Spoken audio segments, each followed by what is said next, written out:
Hello, my name is Andrew Keen. Welcome to Keen on America, the daily interview show about the United States.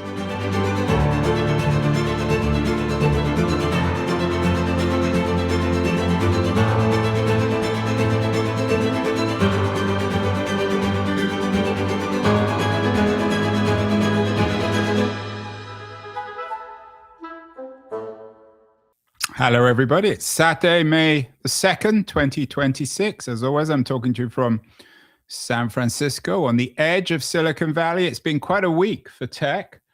All the big companies, Amazon, Google, Microsoft, and Meta, reported their Q1 numbers, had a huge reaction in the market. Google was up 10%, Meta down almost 10%. A lot of it had to do with what financial people call CapEx, capital investment, which is blooming, blossoming, exploding, bloating, depending what adjective you want to use. And those are defining in many ways the direction of the big tech stocks. Meta's down because Wall Street feared Meta was overspending, doing too much CapEx, whereas Google got away with it because their numbers are so good. So I was expecting, and That Was the Week, Keith Teare, the publisher of That Was the Week newsletter, a summary of what's been happening in tech, to lead with news of all the financial doings and undoings in Silicon Valley. But instead, I found his newsletter leading with a video of a rather attractive woman with the words "hand job?" ?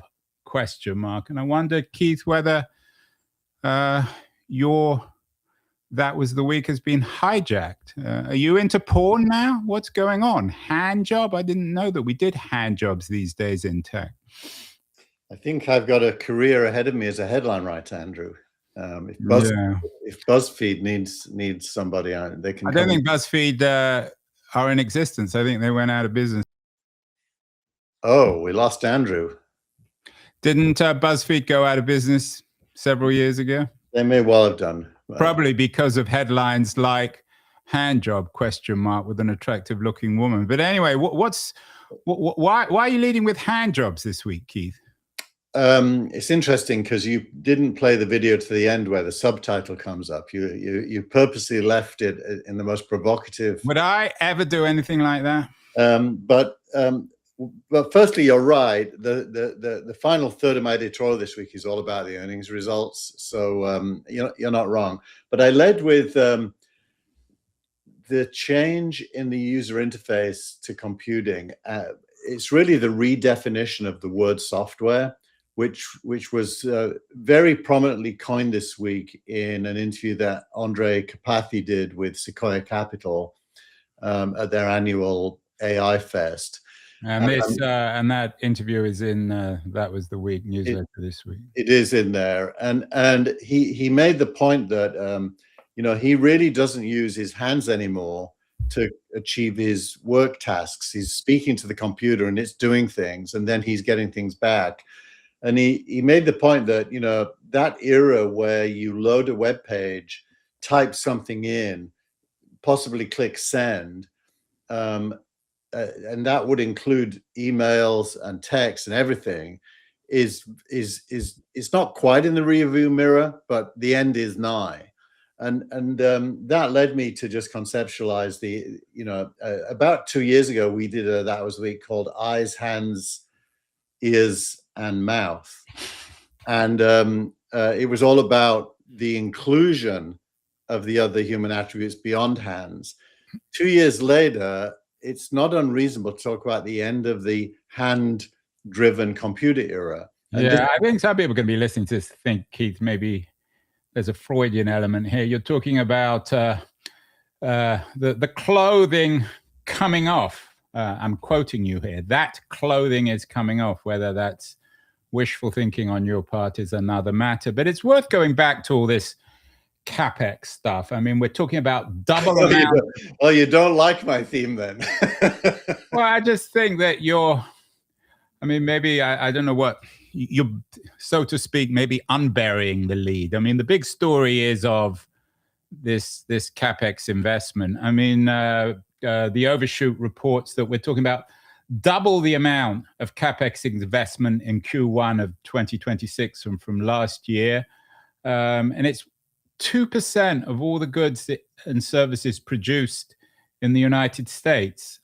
So we're talking about very significant numbers. Our post of the week talks about this, $700 billion on AI infrastructure. And I'm quoting the post from Signal. This kind of spending usually happens via governments or wars, whereas this time it's for companies racing to build the foundational mechanics of AGI. Those four companies, of course, are Microsoft, Amazon, Google, and Facebook.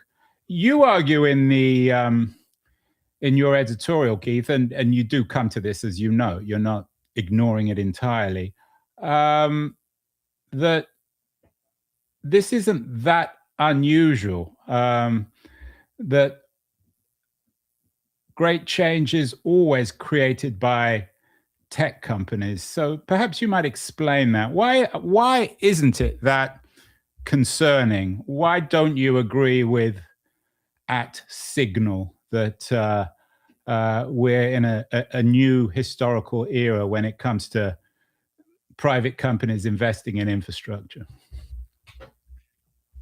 Well, firstly, it's not a new historical era. I mean, every era, the American railways were not built by the government, and neither was the internet.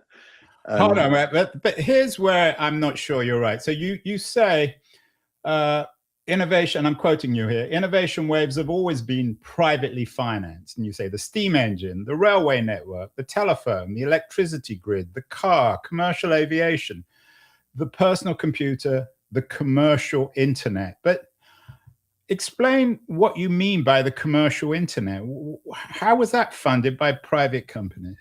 Well, if you measure the internet by traffic or by revenue, none of it's going to coming from or going to the government. What the government did is funded a research project at DARPA that led Vint Cerf and Bob Metcalfe to invent TCP/IP. Well, hold on. I mean, you're not giving it full credit. This was ARPANET, which was a massive government investment, which created the very infrastructure for the internet. I mean, this is a significant investment. It didn't create the infrastructure. It created the protocols. ARPANET was a pathetic university-based bulletin board style internet that I used to use in the 1980s.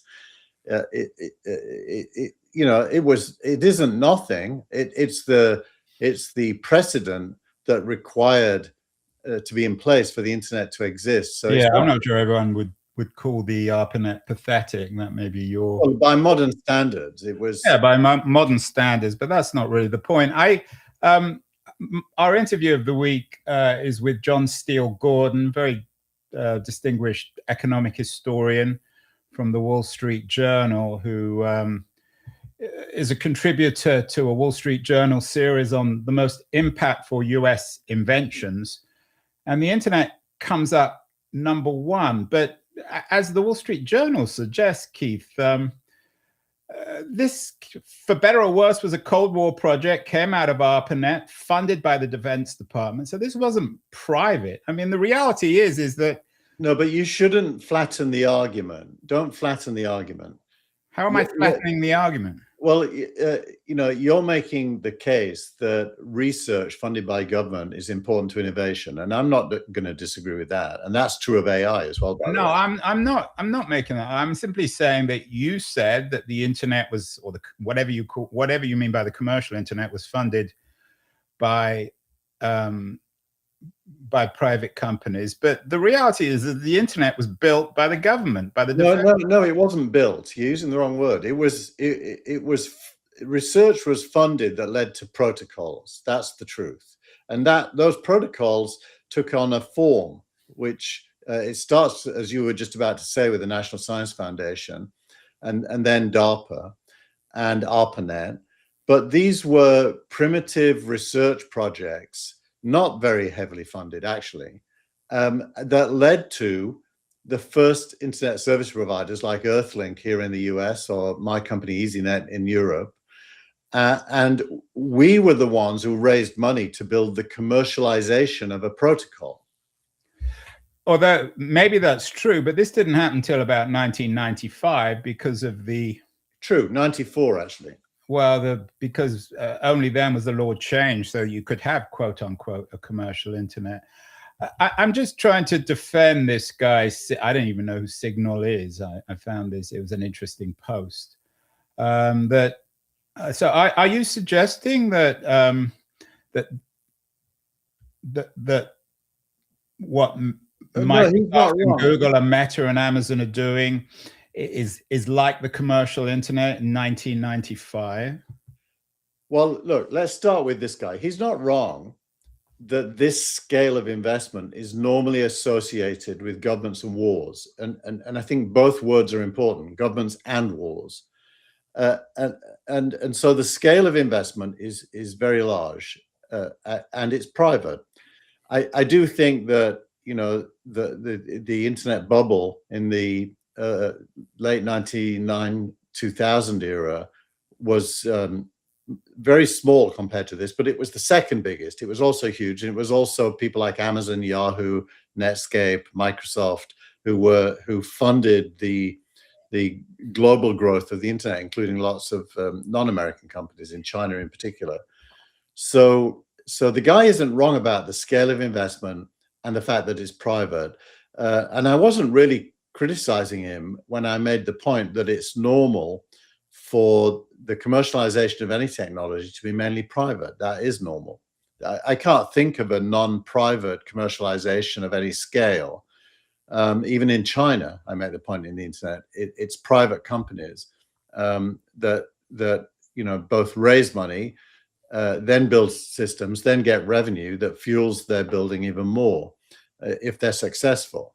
Let me ask, maybe this is a bit of a dumb question, but a lot of the money, the CapEx investment, is going towards data centers. And this is an increasingly controversial issue. Lots of local communities, for one reason or other, for better or worse, don't want data centers. New York Times describes opposition to data centers as the most bipartisan issue since beer. In other words, everybody agrees on the left and the right that data centers, for better or worse, are wrong. There are fights all over the country, 37 data center fights just in Virginia alone, going to the Virginia Supreme Court. And these companies are investing more and more in data centers. If you want to extend the metaphor to the internet of the 90s, Keith, what exactly, how would you describe the equivalent of a data center or this investment in data centers in the 90s? Wasn't the internet built out by then pretty much? Maybe it was a bit pathetic, as you note, but isn't this investment, this private investment in data centers, which is the core of CapEx, this is what all these companies are spending their money on, won't that mean that these companies essentially own the infrastructure for AGI? And in that sense, isn't Signal correct?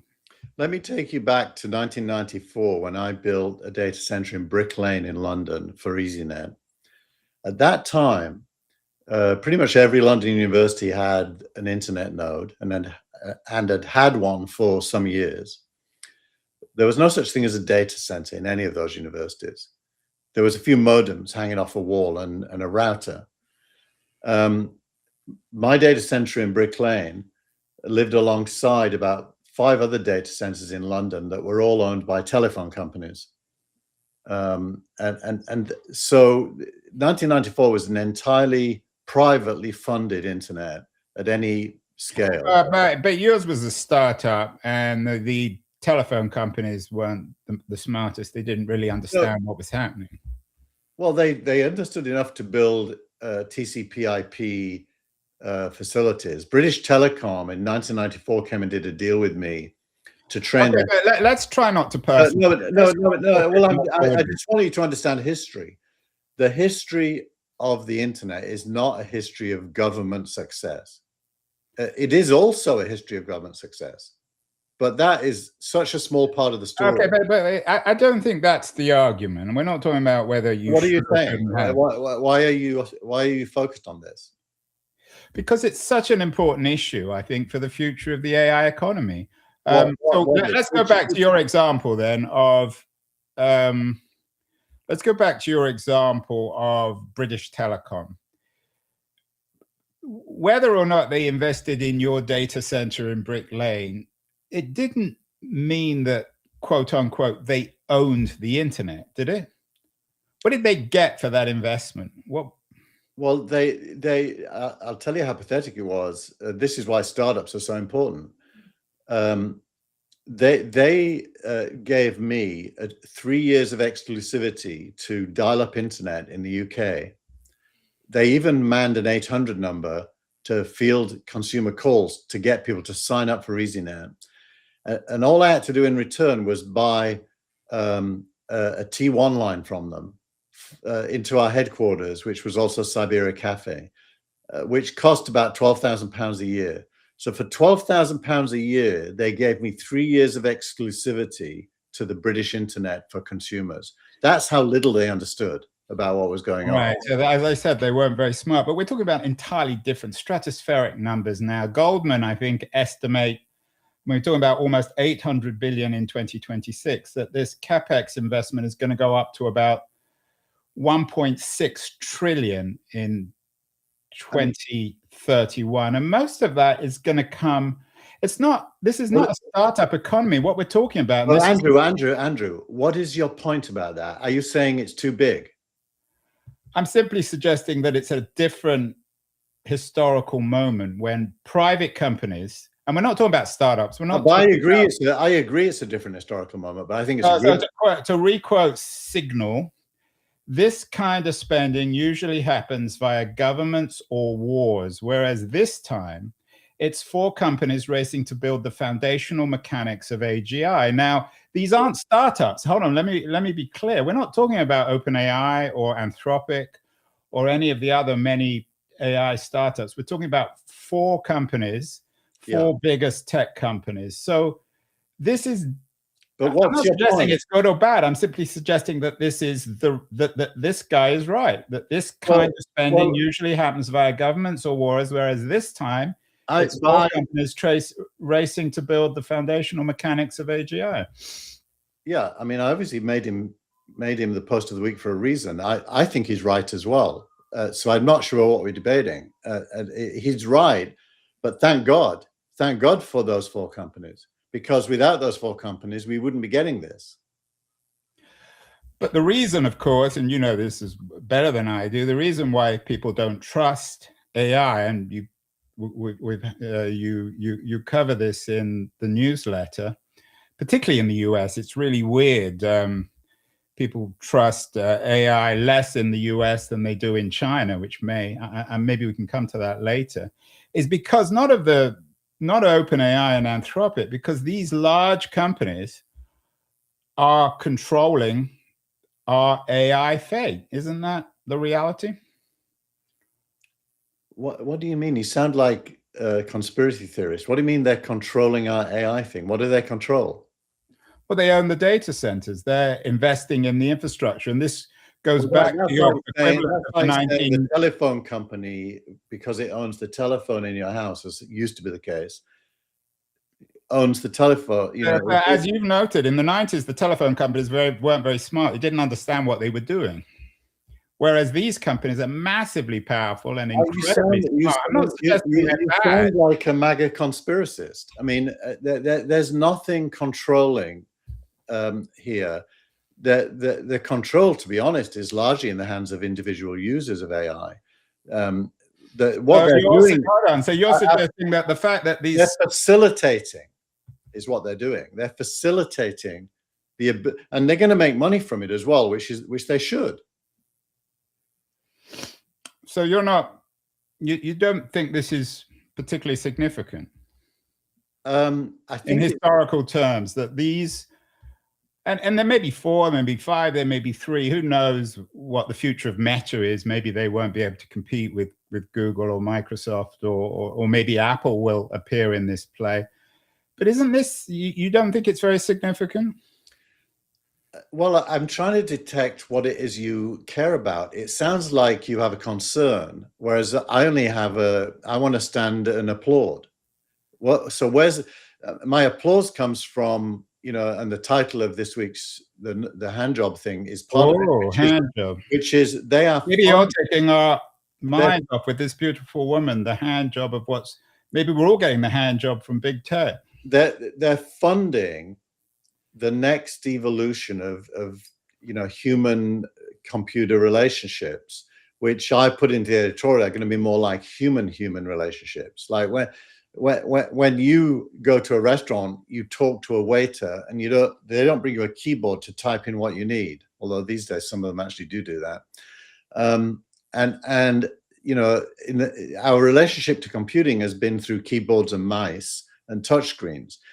They are funding the possibility that we will relate to computing the same way we do to humans, speaking to them, getting answers, querying things, that are much more natural and at massive scale. And it's going to change everything, and it's going to it costs a lot of money, but they're also right. So as you say, the clothing's coming off in every sense. I mean, I'm not suggesting it's necessarily a bad thing. All I'm trying to do is support Signal. I mean, maybe Signal's an AI. I don't know if Signal needs support. I mean, I'm supporting. Well, I think, yeah. The only word I would disagree with really is the word for. It's if it was spelled FOR, it isn't for the companies. It's for us by the companies. I'm not going to make fun of your northern accent, us, but us. The reality, I'm not sure we want to relitigate all these arguments that divide us, Keith, is that these companies are not doing it out of some sort of civilizational altruism. They're doing it, for better or worse, and I can understand it, to pursue their own interests. So they're not giving away this technology. Well, that's an interesting insight, Andrew. I mean, I don't think civilization is a conscious project. I think what happens is civilization is what you get through innovation. And innovation, you're quite right, is driven by self-interest. I actually think self-interest is underestimated as the key driver of civilization. Without self-interest, there'd be no impetus.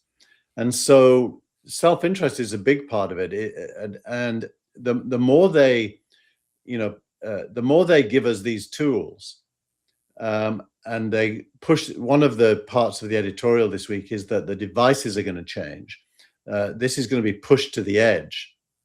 I can't wait for Apple's developer conference in a few weeks' time, because I think we'll see the first signs of it there.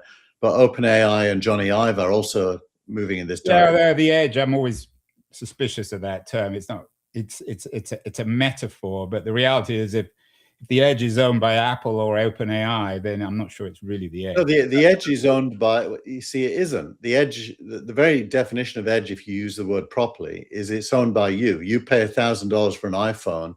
It has models on it, and it's capable of interacting with you, and it doesn't go through Apple's data centers. So it truly is the edge. But I think that this, coming back, doesn't this mean that the data center issue, I always thought it was a bit, I wouldn't say trivial, but maybe in some ways ideologically frivolous, that it is an important issue. I mean, it's going to become, as the Times suggests, it's the most bipartisan issue since Beer, opposition to data centers. Not everybody understands, but these data centers are the operating systems for large tech in our AI age. Is that fair? How would you describe? I think it is as important as you suggest, but for a different reason. It's emblematic of America's backward-looking elements. That this is controversial in any way at all. The reason it isn't controversial in China is there's a general consensus in China that AI will be good for society. The reason it is controversial in America is because more backward-looking, one could say Luddite-like sentiments, fear, if you will, as opposed to optimism, dominates the political agenda, and the politicians are scared of taking it on. So, as you rightly say, it becomes a bipartisan issue. but it is entirely symbolic or emblematic of America's decline on the world stage, whereas the actual drive to build them is emblematic of America's leadership. Yeah, it's ironic, and one of the pieces that you cover is the Post's report on AI. Americans are down on AI. Americans are amongst the most suspicious, the most skeptical about AI. They are less excited about AI than almost anyone else, whereas China's the most excited, I think, more than anybody, more than Indonesia, Thailand. 84% of Chinese people are interviewed for this this survey say they're excited, whereas only 38% of Americans. And this is the week where DeepSeek sequel, which DeepSeek is one of the Chinese challengers to AI, failed to impress. So it's kind of ironic that in America, which leads the world in AI, people are very skeptical, whereas in China, which still lags behind, most people are optimistic. Is that just a paradox of history? How would you explain it? Look, this is one of those areas where you've got to applaud the Trump administration. It is gung-ho, China-like in its support for AI. And from a point of view of government leadership, it's a bright, shining light when it comes to its understanding of how important AI might be to the future and facilitating that happening. It's in stark contrast to Bernie Sanders, who wants to have a moratorium on data centers being built. Although, hold on, you don't have to be a Trump fan to believe in AI. I mean, the accelerationists on the center left, as Recline, for example, I'm not saying that Trump supportive. So it's not either Trump or Bernie Sanders. No, I'm just painting a picture of the two extremes, and you're quite right. There's lots in the middle. And some of the Trump people are actually deeply hostile to AI too. So but the main point is that look, America is performing extremely well in AI anyway. Data centers are going to be built. They are being built. These sums of money, which you rightly say are large, probably going to look small 5 years from now, because there'll be even bigger numbers. And there'll be bigger revenues. So it is a classic case study in how capitalism invests to produce more value. And it is going to produce more value. So let me ask you this question on infrastructure. I mean, maybe it's not the right word. We've already talked about the commercial internet. We noted that up until 1995, there wasn't a commercial internet, and then it became commercialized, that it was funded by ARPANET, which was a defense research project, for better or worse.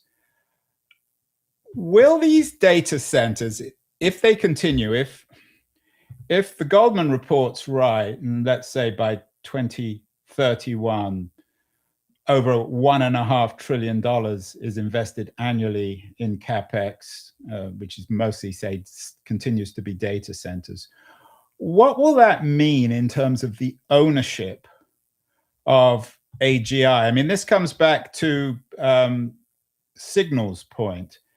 To build the foundational mechanics of AGI, will that mean that the big four or the big five or the big three, whatever they are by 2031, will own those mechanics?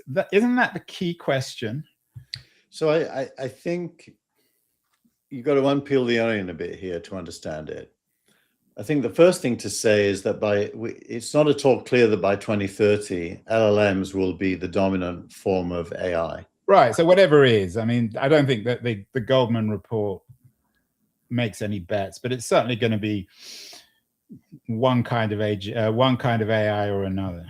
And then the second thing I'd say on the onion being peeled is we are already in the age of agentic AI, which sits on your computer and interacts with your data, mainly unstructured data, and can carry actions out on your behalf, which is the hands-off part of it. We're already in that phase.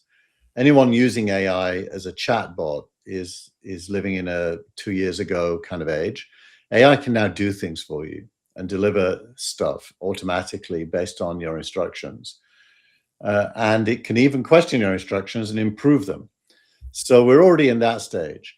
So once we get to device-independent AIs, which we're very close to already. If you look at the main interesting thing about what's happening in China is the open source models that now run on devices like your Mac Mini, and so you can't buy a Mac Mini anymore. They're sold out because everyone's running their own AIs on them for free, by the way.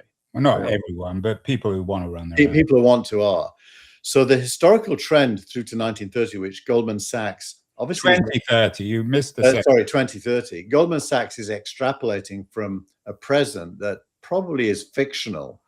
Okay, but we're talking about a lot. So are you suggesting, I mean, whether it's $1 trillion or $1.5 trillion? I think it might be, I think it may well be 5 times greater than that.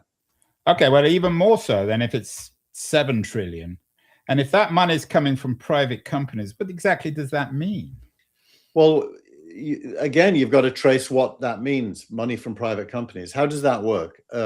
This week, Anthropic is being asked to sell shares at a $1 trillion valuation. Anthropic. If it says yes, it's going to take money from investors. Where does that investors' money come from? It comes mainly from pension funds or university endowments.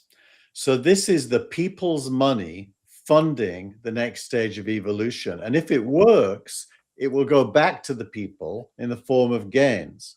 Yeah, but this isn't true. I mean, you would include Google and Microsoft and Amazon in that? I mean, Anthropic out of it for the moment. Yeah, Meta this week opened up a $40 billion bond that was snapped up and oversubscribed in 24 hours. Where does that money come from to buy that $40 billion bond? So you're suggesting that the stock market is a kind of public investment fund. So it's the equivalent, in a sense, of ARPANET.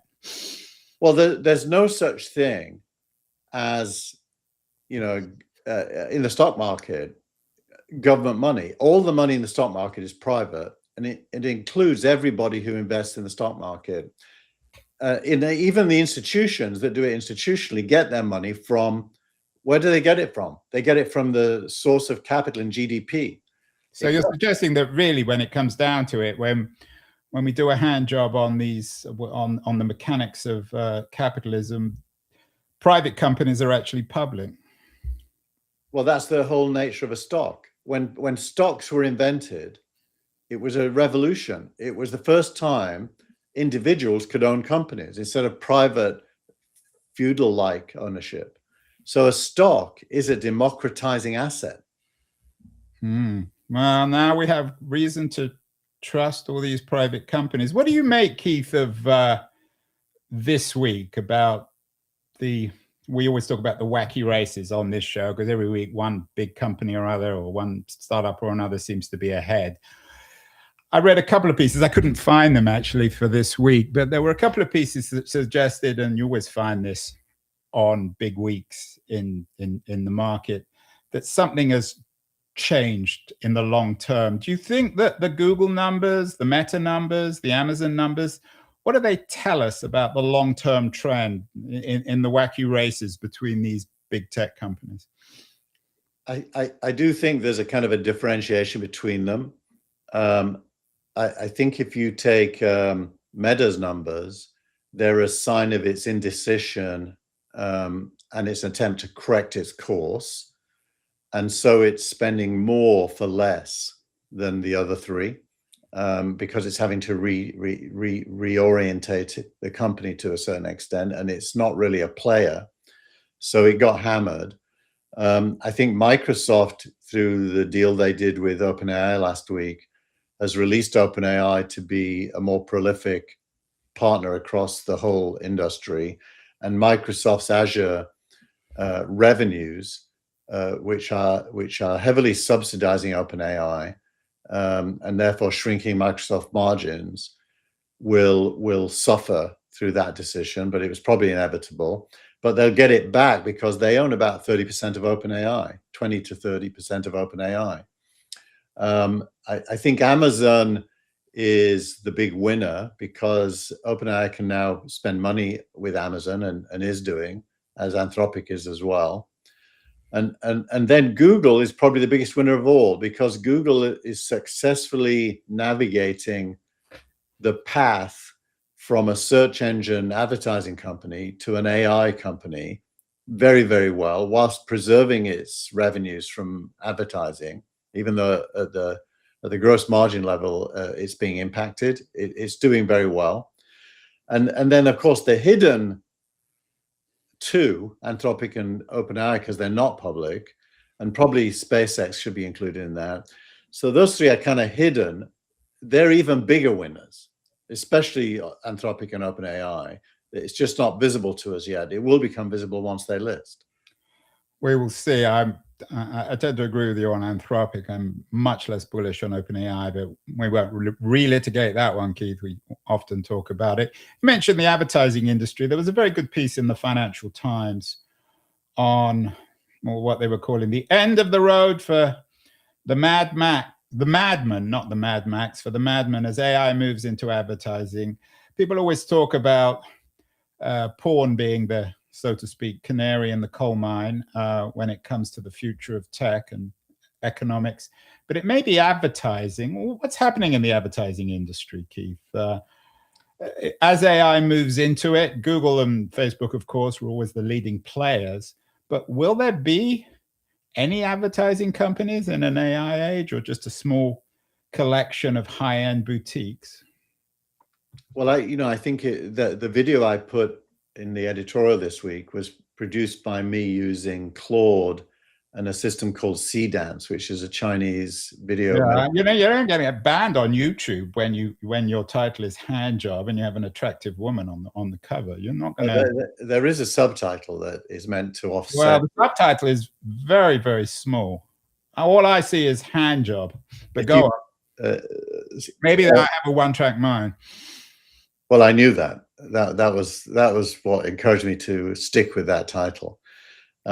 Sticky title, right? Yeah. When I publish this on Substack, they do a title test, and I put 3 titles in, and it tells me which is the one that people click on the most, and that becomes the title. I didn't know that. So they tell you which is the best. They give you a hand job themselves, or 3 hand jobs. Exactly. And now I've forgotten your question. So the question was about the future of advertising. Oh yeah, advertising. So look, advertising is probably, after coding, the next big impact of AI. Firstly, design is pretty much a solved issue now. Design of anything. Right, you got into your hand job thing because you were talking about how you produce this semi-pornographic video, or video with a pornographic title yourself. You didn't need to go to an expensive video marketing boutique.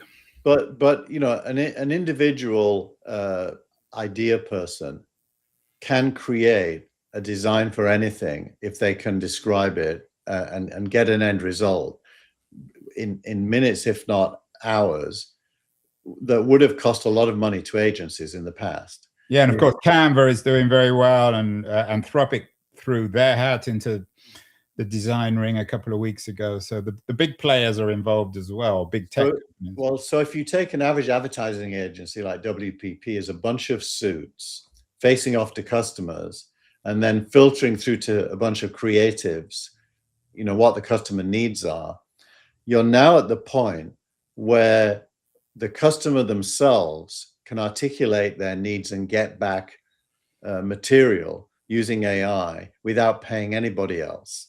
And so you really are at the point where the advertising agency is mainly going to be a distribution agency doing the operational side. And that's the first part of my editorial, really, which is which human types survive this. And my answer is leadership, creatives, and operators. But specialists, get replaced. Now, the specialists can still be working for the companies, but they're going to use AI to scale themselves. So you can have 100 advertising agencies working for you in AI, for the same price as one. It's a threatened. It's not a threatened discipline. It's threatened at the level of, does it need humans, and how many does it need, and what kind of humans does it need? Yeah, and if it's an interesting and I think an important piece. Don't put your daughter or son into advertising. I would certainly advise. A lot of liberal arts graduates from these expensive colleges in America can't think of anything else to do, so they all want to go into marketing. But I'm not sure what they're going to do when the marketing jobs dry up, Keith. Well, they can use, I think when Sam Altman this week said it's the revenge of the idea guy, and he recalled us, and you will empathize with this, Andrew, because it's been, you and me have both been through this. In the past, an idea guy came up with an idea and said, I need some engineers to help me implement it. And that's true in physical or digital creativity. And many of our ideas never saw the light of day because we couldn't afford to get the engineers to help us build it. Now we can. Now you can. And so suddenly the idea guy, instead of being, this frustrated creative, can actually lean in and make things happen. And that's going to change the how many things get made, and our experience of that as receivers, as consumers, is going to be an abundance of choice. We're back to abundance. See, let's end with some education. It's always, people are deeply fearful of the impact of all this tech on our children. We're paranoid about our kids these days. There was a big New Yorker piece by Jessica Winter. What will it take to get AI out of schools? I think you and I, Keith, we don't always agree on everything, but we're both astonished by that. Given, why would you want to get AI out of schools? Why would you not want to equip kids with the technology that will enable them to be competitive in the workplace? Well, what do you make of these kind of articles in the New Yorker, which is, read by everyone in New York City and Brooklyn and all the rest of the liberal, progressive, coastal enclaves? I think it's symptomatic of a particular use case of AI that for those people is the only use case. And that is that they see AI as a chat bot that they ask questions of. And their nightmare scenario is that children don't think anymore because they just get the chat bot to tell them the answers to questions. Or to write for them. And then to execute, to execute on it. So the idea is that you get this passive human leveraging AI to not have to do anything, and therefore their brain will deteriorate because they'll never have to use it. Now that is not how AI works anymore. That might have been a little bit true 2 years ago when AI first came on the scene, but anyone that's properly using AI for any purpose now knows that you tell AI what you want, it will interact with you to improve your idea if you ask it to, or it'll just take your idea if you ask it to do that. It will then give you a plan and carry out the work derived from the plan. And then you'll judge what it gives you and you'll tweak it. And you're really in control. Not only are you not a passive victim, you're an active user with outcomes in mind. And if schools understand that, they'll embrace AI. And I think what we'll get is a high end of Montessori, Waldorf educated kids of the new rich, of the new tech rich, growing up without AI. It will create a parallel analog economy, the equivalent of vinyl records these days. But I'm not sure it's going to subsidize an entire generation. It's weird that Americans don't trust AI, and yet they're using it more and more. There was an interesting Wall Street Journal piece about how YouTube took over the American classroom. The increasing commercial success of YouTube is also driving Google's stock price. What's happening, Keith? Why, on the one hand, does nobody trust tech in America, and yet on the other hand, everyone's using it all the time? I think if you bifurcated that by age, what you'd find is that the younger people are completely embracing it, and it's the older people who are ambiguous, and then there's a spectrum in the middle. I think among young people, and YouTube's a great example of that. And I'm a young person and you're an old person, I think, in this equivalent. Yeah, but we act as we act. You didn't get that joke. I did get that joke. I chose to move on and not react. But it is the case that young Americans are embracing AI more and more. I have 3 boys. I talk to all of them. I'd say the ones either in work or education, which is 2 of them, use it a lot. The one who is more creative uses it less at the moment because it doesn't help him in what he wants to do as much as he would want it to. But they all use it a lot, and none of them have negative views about it. Yeah, I mean, one wonders what this whole generation, if these kids are going to school, they're not being asked where they go to school. And if they're growing up without AI, if they're going to their expensive private schools in Sonoma or San Francisco or Brooklyn or Washington, D.C., and they're not getting AI, they're never going to forgive their parents. What are they going to tell her? It's going to be, they'll sue their parents, I imagine. Yeah. I think this is an enduring theme. We have friends who didn't have TVs at home and wouldn't let their kids do video games. And when those kids come to our house, they actually get addicted more than kids for whom these are. They probably look at your screen and see hand job, and they don't get that in their other Palo Alto homes, do they? Parents who put up posts with hand job on them. What's your bet, Andrew? When I do the voting on Substack, does that title survive or does it get replaced with a different? Well, what's the alternatives? What are the other 2? I'll make them up. Maybe one of them will be flipping around the subtitle and the title to reverse. You mean job hand? No, flipping around. The subtitle is is the end of typed and touched input. That's a bit boring. Yeah. Well, you'll have to come up with some alternatives. Anyway, this is the best you're going to get as a hand job. That was the week, and Keen on America viewers. Interesting conversation, Keith. I still don't think, and maybe we'll come back to this in future issues, I'm not sure we really exactly answered Signal's question about what it means if big tech, a tiny group of big tech companies build the foundational mechanics of AGI. You seem to think that that's democratic anyway, because the market is democratic, and so it reflects the popular will. I'm not so sure, but we will come back to that. Good conversation. That was my hand job of the week from Keith Teare down in Palo Alto, the heart of hand job territory. Keith, have a good week, and we will talk again next week. Hands. For those people listening, Keith just showed us his beautiful hands. We'll see them again next week, Keith. Keep well. Bye. Hi, this is Andrew again. Thank you so much for listening or watching the show. If you enjoyed it, please subscribe. We're on Substack, YouTube, Apple, Spotify, all the platforms. And I'd be very curious as to your comments as well on what you think of the show, how it can be improved, and the kinds of guests that you would enjoy hearing or listening to in future. Thank you again.